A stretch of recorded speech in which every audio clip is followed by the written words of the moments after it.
स्वागत है दोस्तों। आज बात करेंगे हम फ्रेश वाटर के कुछ इंडेक्सेस की, फ़िशेस के बारे में और भी बहुत से कुछ इनिशिएटिव्स के बारे में जानेंगे। तो सबसे पहले हम बात करेंगे आज वाटर क्वालिटी इंडेक्स की। देखिए, वाटर क्वालिटी इंडेक्स एक्चुअली में क्यों बना, क्योंकि जो लोकल पब्लिक थी उनको पीएच, टीडीएस जो भी है, बीओडी, सीओडी, इन सब चीज़ों को उनको समझने में प्रॉब्लम होती थी। तो हमने क्या किया, we provided a single value, एक सिंगल नंबर दिया है जैसे एयर पोल्यूशन में होता है, और उस नंबर के सहारे कोई भी जान सकता है that what is the quality of the water. तो इसका एक फॉर्मूला है WQI is equal to summation QN WN upon summation WN। तो QN जो यहाँ पर है वो QN है quality rating of nth water quality parameter. मान लीजिए आप एक वाटर का पैमाना यानी फिजियोकेमिकल कैरेक्टरिस्टिक निकालते हैं, तो आप उसमें पीएच, टीडीएस, सीओडी, बीओडी सब कुछ निकालेंगे। तो एक पीएच जो है वो पीएच आपने मान लीजिए 8 वाटर लिए हैं, यानी 8 अलग अलग जगह के वाटर्स को लिया है। तो जो 8वां वाटर है उसका QN होगा, और फिर WN निकाला जाता है। तो WN निकालने का अलग फार्मूला है। और इसके डेप्थ में बिना जाए आप इतना समझिए कि वाटर क्वालिटी इंडेक्स क्या है, एक सिंगल वैल्यू से एक लोकल पब्लिक को समझाने के लिए बनाया गया इंडिकेटर। तो ये कैसे समझ में आएगा लोकल पब्लिक को, तो इसके लिए आप देखेंगे कि यहाँ पर क्या दिया है। यहाँ पर ये इंडेक्स दिया हुआ है, यानी कि WQI जो है वो 0 से 25 होगा तो एक्सीलेंट है, 25 to 50 गुड, और ऐसे ही यहाँ पर है। समझने वाली बात यह है कि हर कंट्री का अलग अलग होता है, जैसे कि यूनाइटेड स्टेट्स का, अमेरिका का अलग है। आप देखेंगे कि जितना हाई हो रहा है WQI इंडिया में, उतना क्या है, ख़राब है। लेकिन अमेरिका में ऐसा नहीं है। अमेरिका में जितना ज़्यादा होगा वो उतनी अच्छी क्वालिटी का होगा। इसीलिए जब आप कोई भी चीज़ नेट से पढ़ें तो देख लें कि वो भारत में इंडियन स्टैंडर्ड्स पर लागू हो। तो अगर बात करें फ्रेश वाटर की, तो आपको पता ही है बहुत से कारण हैं।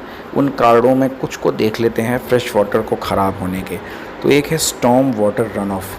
तो स्टॉर्म वाटर रन ऑफ क्या होता था, जो बारिश होती थी वो बारिश का पानी आता था और वो फ्रेश वाटर में मिक्स होता था, या ऊपर से पहाड़ों से जो पानी आता था वो मिक्स होता था।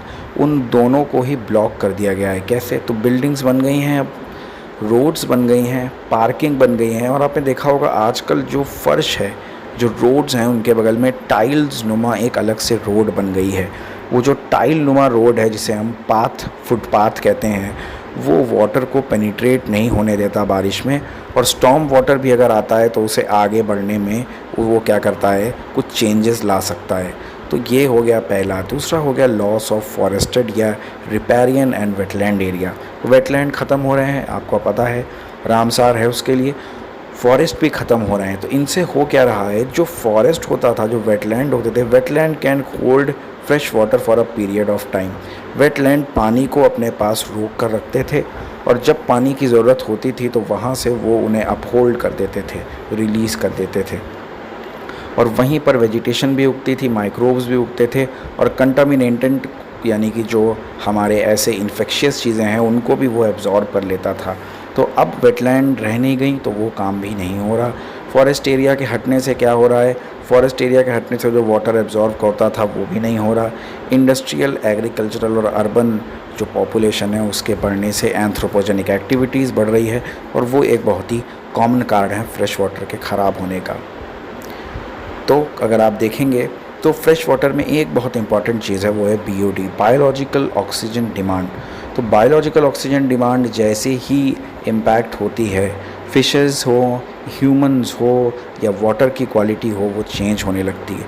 तो एक टेबल में अगर आप देखेंगे तो ये पॉल्यूटेंट हैं, सीवेज है, ये है पिग स्लरी, ये है मिल्क, ये है ब्लड। कितना BOD पर इम्पैक्ट होता है आप देख सकते हैं। तो जैसे ट्रीटेड सीवेज पर होता है 20 to 60 मिलीग्राम ऑक्सीजन पर लीटर ऑफ पॉल्यूटेंट, यानी कि मान लीजिए आपने 1 लीटर सीवेज डाल दिया है पानी में, तो वो कितने ऑक्सीजन को इम्पैक्ट करेगा, 20 to 60 मिलीग्राम को। लेकिन अगर आप देखेंगे तो आप हैरत में पड़ जाएंगे कि जो ब्लड है वो कितना ज़्यादा इम्पैक्ट करता है BOD को। इसीलिए जब जो डेथ एनिमल्स हैं, यानी जो फिशरीज़ का काम करते हैं, जो डेड एनिमल्स को डाल देते हैं वाटर में, उससे बहुत ज़्यादा इम्पैक्ट पड़ता है। मिल्क, यानी जब ट्रांसपोर्टेशन में शिप से कोई कंटेनर आता है और जब वो वाटर में गिर जाता है तो आप समझ ही सकते हैं कि अगर इनमें से कोई भी सामान हुआ तो इम्पैक्ट कितना ड्रास्टिक होगा। अब पीएच के लिए भी एक और टेबल आप देखिए, तो पीएच के लिए जो ये टेबल है इसमें आपको दिख रहा होगा कि बीओडी लेवल कितना हो तो अच्छा है, ख़राब है तो 3 to 5 फेयर मॉडरेटली माना गया है, पीपीएम में ये होना चाहिए। न्यूट्रिएंट्स भी एक बहुत बड़ा रोल प्ले करते हैं, तो जब कोई न्यूट्रिएंट आता है जो पॉल्यूटिंग न्यूट्रिएंट है तो वो दो तरह के ही होंगे वाटर के लिए ख़राब, या तो नाइट्रोजन या तो फॉस्फोरस, मेजॉरिटली यही दो होते हैं। और एक्वेटिक इन्वायरमेंट में एमोनिया सबसे ज़्यादा टॉक्सिक माना जाता है इनवर्टिब्रेट्स और फिशेस यानी मछलियों के लिए। इसमें भी एक और चीज़ है, अगर ये जो एमोनिया है ये चेंज करता है अपना फॉर्म नाइट्राइट, उसके बाद नाइट्रेट में, तो नाइट्रेट को प्लांट एब्जॉर्ब कर लेते हैं और इसे प्रोटीन में कन्वर्ट कर लेते हैं। लेकिन जो फ्री एमोनिया है वो अगर कन्वर्टेबल ना हो तो क्या करता है वो एमोनियम आयन से ज़्यादा ख़तरनाक होगा, पहला फैक्टर। और लास्ट फैक्टर क्या है कि एमोनिया की दिक्कत ये है कि वो फ़िश के ऑस्मो रेगुलेशन यानी जो फ़िशेज़ में ऑस्मोटिक प्रेशर होता है, फ़िशेज़ जो होती हैं, मछलियाँ जो होती हैं, वो आपको पता होगा वो गिल्स और स्किन्स के थ्रू ब्रीथ करती हैं, वाटर को अंदर लाती हैं।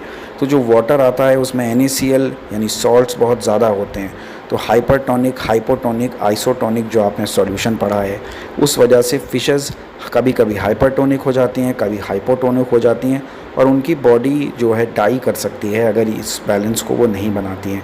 तो यूरिन करके स्किन से वाटर को रिलीज़ करके वो अपने ऑस्मोटिक प्रेशर को बराबर रखती हैं। लेकिन एमोनिया जब आता है तो वो इन सारे काम को रोक देता है, जिससे फ़िशेज़ की डेथ हो जाती है क्योंकि वो उसके गिल्स को ही ख़राब कर देते हैं। ये आप देखेंगे हमने लिया है ये south Asia network on dams, river and people. तो आप देखेंगे कैसे उधमपुर में 2016 में कई फ़िशेज़ की डेथ हो गई थी, एक खबर है। और आप देखेंगे कि ये आप 2019 की देखेंगे कि ये शानस लेक चंडीगढ़ में, या आप देखेंगे तमिलनाडु, या आप देखेंगे रांची पॉन्ड, या आप देखेंगे कर्नाटका की कामनी रिवर, पुणे में आप देखेंगे इंद्रयानी। तो कई सारे एग्जांपल्स हैं, फ़िशेज़ की डेथ होती रहती है और आपको लगता है ये एक नॉर्मल ऑब्जर्वेशन है, but it is due to the degrading water quality. ये आप एक बिल्कुल लेटेस्ट खबर देख सकते हैं 2023 की, कृष्णा रिवर जो कि हमारी है कोल्हापुर में, महाराष्ट्र में, कैसे वहाँ पर जो है इंडस्ट्रियल डिस्चार्ज डालने की वजह से फ़िशेज़ की डेथ हो गई। लेकिन ऐसा नहीं है कि हर जगह ख़राब ही हो रहा है, कुछ अच्छे सक्सेस स्टोरीज़ भी हैं वाटर के लिए। तो जैसे कि है मुख्यमंत्री जल स्वावलंबन अभियान, ये मूसा इसे कहते हैं, मीसा राजस्थान में है ये, और ये 2016 में लॉन्च हुआ था। तो इसमें जो रूरल जगह हैं वहाँ पर वाटर के मैनेजमेंट को बढ़ाया जा रहा है। नीरू चिट्टू है हमारा आंध्र प्रदेश में, तो आंध्र प्रदेश एक ड्रॉट प्रोन है, यानी कि वहाँ पे सूखा पड़ता है, उसके लिए काम किया गया है। और तेलंगाना में भी काम किया गया है मिशन काकतीय। तो ऐसे